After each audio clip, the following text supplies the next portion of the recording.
Salve galera, aqui quem tá falando é o Stark, eu sou da página Salve os Muros no Facebook e hoje eu vou falar sobre o início do grafite.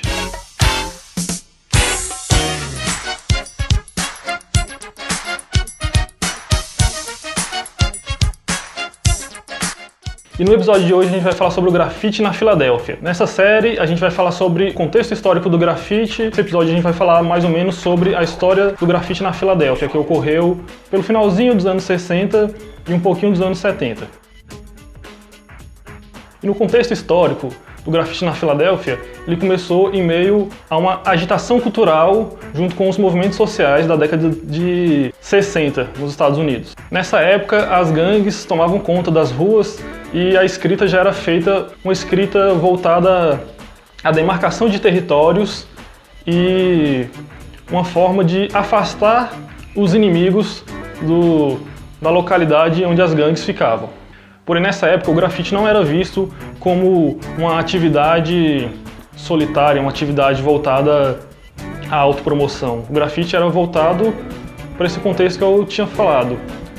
Você demarcar o território e afastar os seus rivais. Nessa época surgiu o primeiro grafiteiro que entra na categoria Lone Writer, que é o quê? O grafiteiro que faz a sua assinatura nas ruas por meio de autopromoção. O nome dele era Corny Brad. Ele nasceu na Filadélfia e em 65 ele foi para o reformatório e lá ele teve contato com toda a cultura de gangues. E junto com a cultura de gangues ele aprendeu a escrita nas paredes. Só que nessa época ele escreveu o nome dele só no reformatório. Em 67 ele saiu e foi para a escola. E na escola ele conheceu uma garota chamada Cynthia. Pensando numa forma de conquistar a garota, o Corny Brad saiu escrevendo por toda a Filadélfia coisas como Corny Brad ama Cynthia, Corny Brad e Cynthia se amam e coisas desse tipo. Ainda não era uma coisa só o nome dele, era uma forma de chamar a atenção da garota. Nesse momento, o Corny Brad e a Cynthia começaram a namorar, só que ao descobrir esse relacionamento, os pais da garota tiraram ela da escola. Ao término do namoro, Corny Brad começou a escrever só o nome dele pela cidade. E essa escrita só do nome dele pela cidade começou a chamar vários outros grafiteiros para a mesma atividade.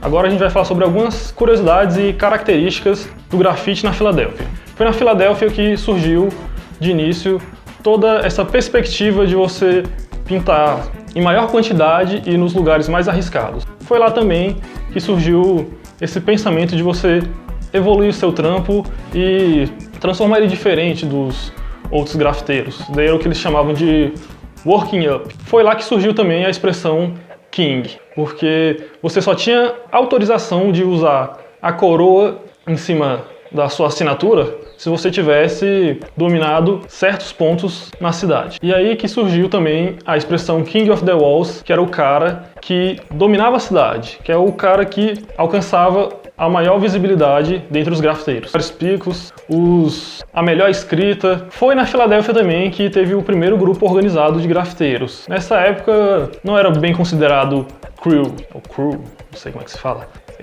Era mais considerado como um clube de grafiteiros, que era conhecido lá como o Clube dos Escritores da Filadélfia. Alguns nomes importantes do grafite na Filadélfia nessa época foram Corny Brad, Kool Herc, Cool Klepto Kid, Dr. Cool, Cheech, entre outros. No final dos anos 60, o grafite da Filadélfia já estava muito saturado, tanto nas ruas quanto nos ônibus, nos transportes públicos. Houve uma tentativa de adentrar aos metrôs, porém a linha metroviária da Filadélfia nessa época era muito pequena, tanto que essa foi uma tentativa meio que frustrada e acabou que o grafite na Filadélfia ficou mais restrito às ruas e aos ônibus. E nesse contexto dá pra gente fazer uma distinção e uma comparação entre o grafite da Filadélfia e de Nova York.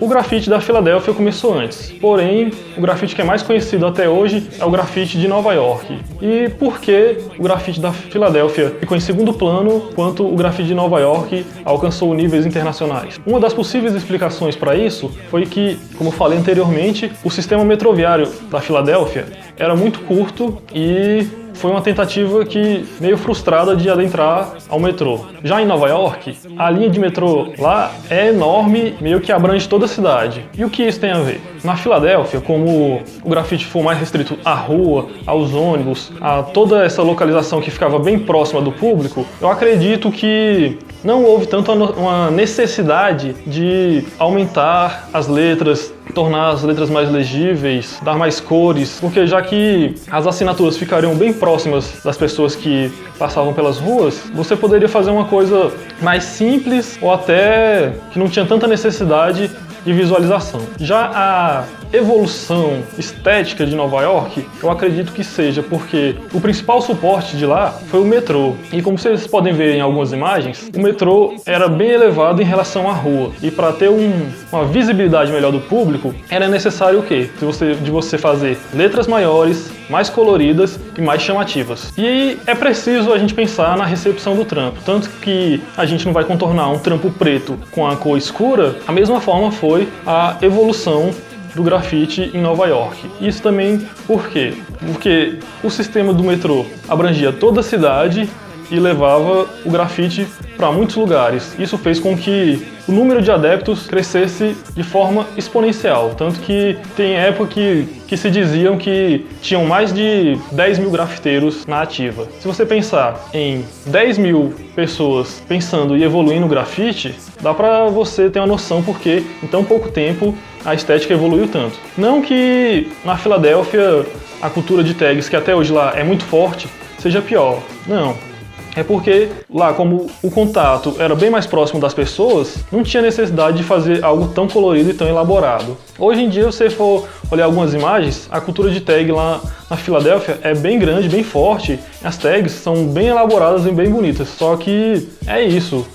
Como eles tiveram outro suporte, tiveram outro tipo de evolução no trampo. Então é isso, galera. A gente está finalizando aqui o vídeo. A gente falou um pouquinho sobre a cultura do grafite na Filadélfia.